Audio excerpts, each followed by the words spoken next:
ओम नमः शिवाय।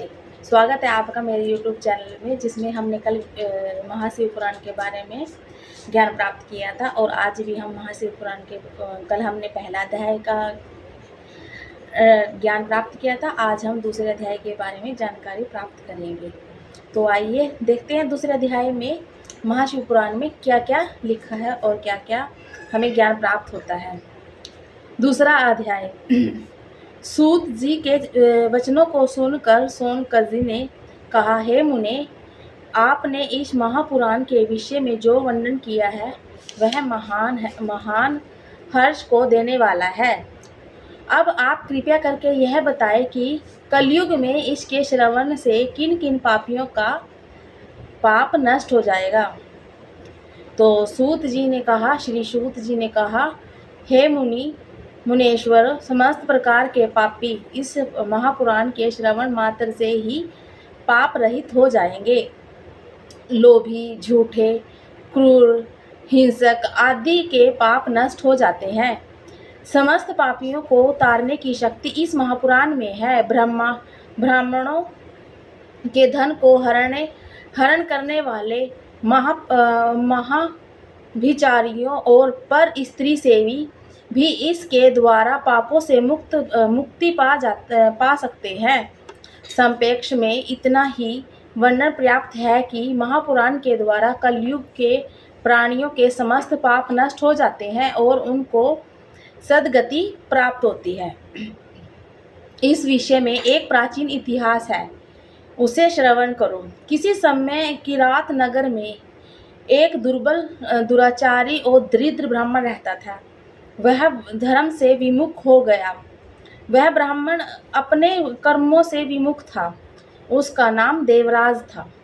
उसने अधर्म के द्वारा बहुत सा धन प्राप्त किया था, इकट्ठा किया था। एक बार जब वह तालाब पर स्नान करने गया तो वहां शोभावती वेश्या को देख वह उस पर मुग्ध हो गया। वह वेश्या भी इस धनी ब्राह्मण को देखकर अपने प्रेम जाल में फंसा देख प्रसन्न हुई।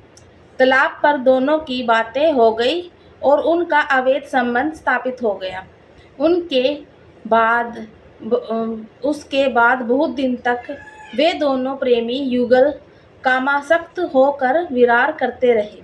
वह ब्राह्मण सदैव उस वेश्या के आसपास ही उठने बैठने लगा और जब घर वालों ने यानी कि उसको हटाया, यानी कि माता पिता और पत्नी मित्र ने उसको समझाया तो वह नहीं माना।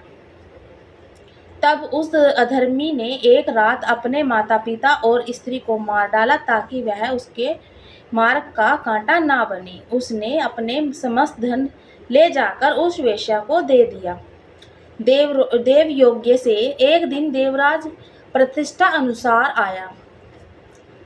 वहां उसने एक शिवालय देखा जहां शिव कथा होती थी। संयोग से वह वहीं बीमार पड़ गया। निदान पड़ा वह शिव कथा श्रवण करता रहा। एक मास बाद देवराज की मृत्यु हो गई। उसके पूर्व पापों के कारण उसे लेने यमदूत आए, मगर शिव कथा श्रवण करने के प्रभाव से शिवगणों ने उसके यमदूतों से छुड़ा लिया और शिवलोक ले गए। इसके कारण यमलोक में महान कोलाहल हुआ। धर्मराज इस कोलाहल को सुनकर बाहर आए। वहां उन्होंने शिवगणों को देवराज ले जाते देखा। वे तुरंत शिव कथा का प्रभाव समझ गए। उन्होंने शिव गणों की पूजा की।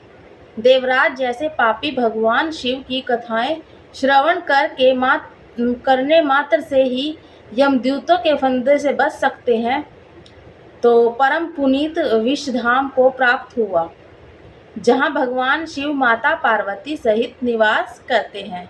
तो ओम नमः शिवाय। ये आज दूसरा अध्याय हमने आपको पढ़ाया है और कल हम आपको तीसरे अध्याय के बारे में जानकारी देंगे। ओम नमः शिवाय।